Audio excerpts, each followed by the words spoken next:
Bismillahirrahmanirrahim. Assalamualaikum warahmatullahi wabarakatuh.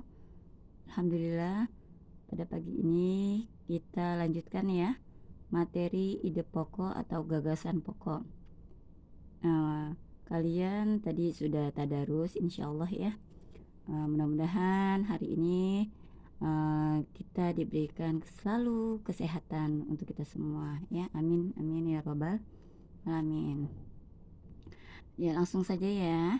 Kita masuk ke ide pokok atau gagasan pokok. Di buku paket buka halaman 37 ya. Di situ dijelaskan contoh-contohnya saja. Nah, Ibu akan jelaskan dari segi materinya ya. Nah, perhatikan. Nah, secara definisi gagasan pokok itu adalah inti paragraf ya, inti paragraf. Nah, jadi dalam satu bacaan atau satu wacana itu bisa terdiri dari beberapa paragraf ya.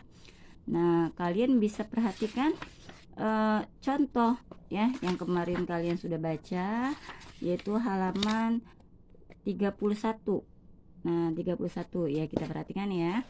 Nah, di sini ada contoh wacana. Nah, wacana ini terdiri dari beberapa paragraf ya. Misalnya di sini ada satu paragraf ya, kemudian 2 paragraf, 3 paragraf dan seterusnya ya. Ingat ya, paragraf ditandai atau diawali dengan kalimat yang agak menjorong ke dalam ya. Misalnya satu, kamu perhatikan seperti itu. Nah, dari paragraf-paragraf ini masing-masing ide pokoknya itu berbeda ya. Misalnya paragraf pertama. Nah, di sini ide pokok bisa berada di awal, di paragraf kedua bisa di akhir, atau bisa juga di awal dan akhir.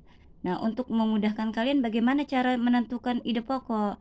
Nah, kita lihat perhatikan di sini ya. Nah, di sini ada namanya ide pokok atau gagasan pokok bersifat deduktif. Nah, deduktif itu artinya awal paragraf. Berarti ide pokok berada di awal paragraf. Ya. Nah, contoh ya di sini. Nah, kamu perhatikan. Misalnya bersifat deduktif berarti ada di sini di awal. Misalnya setelah lulus SMA aku memutuskan untuk melanjutkan pendidikan di Yogyakarta. Nah, ini bersifat deduktif. Ide pokok berada di awal paragraf ya. Kemudian yang kedua bersifat induktif.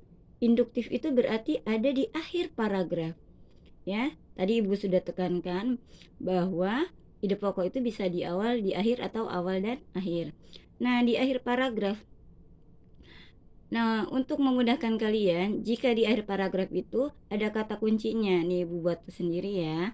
Kata kuncinya itu jadede oleatu. Apa itu jadede oleatu? Nah, ini akronim. J-nya itu jadi, D-nya itu dengan demikian. Olea itu oleh karena itu, tunya itu adalah itulah. Jadi jika di tiap paragraf di akhirnya itu ada salah satu dari ini, maka itu disebut dengan induktif ya. Nah, misalnya di sini, oh Bu, di akhir paragrafnya misalnya ya. Nah, misalnya di akhir kalimat di akhir paragraf. Coba kalian perhatikan. Kalimat di akhir paragraf adalah kata meskipun demikian. Nah, ini kan meskipun demikian. Nah, ini tidak ada kata kunci jadede oleatu, maka disebut dengan deduktif.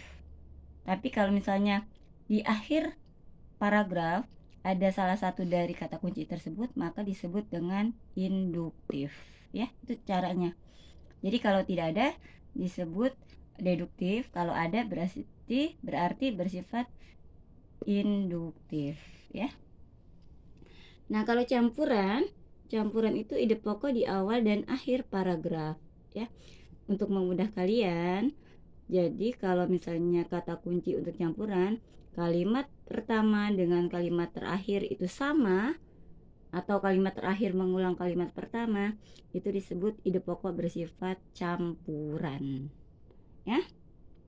Bisa dipahami ya. Nanti misalnya ada hal-hal yang kurang dipahami, bisa langsung tanyakan ke Ibu melalui Telegram boleh ya, pokoknya di Jabrik atau yang lainnya boleh ya. Nah, coba kalian perhatikan dulu deh. Nah, misalnya ini lagi paragraf kedua. Paragraf kedua itu mulai dari kata kini sampai bebas ya. Kini sampai bebas. Nah, ini ide pokoknya ada di mana, Bu? Nah, misalnya kita cari kalimat terakhir pada paragraf tersebut mulai dari kata lebih, ya. Nah, dari kata lebih ini tidak diawali oleh kata jadede oleatu misalnya di sini. Jadi, misalnya, oh tidak ada, berarti ide pokoknya berada di awal juga tadi. Mulai dari sudah 3 tahun kujalani hidupku di Yogyakarta. Itulah ide pokoknya. Oke, mudah-mudahan cukup jelas ya. Atau misalnya nanti kurang dipahami, kalian bisa tanyakan lagi ya. Selamat belajar. Ya, jangan lupa berdoa dulu. Oke. Wassalamualaikum warahmatullahi wabarakatuh.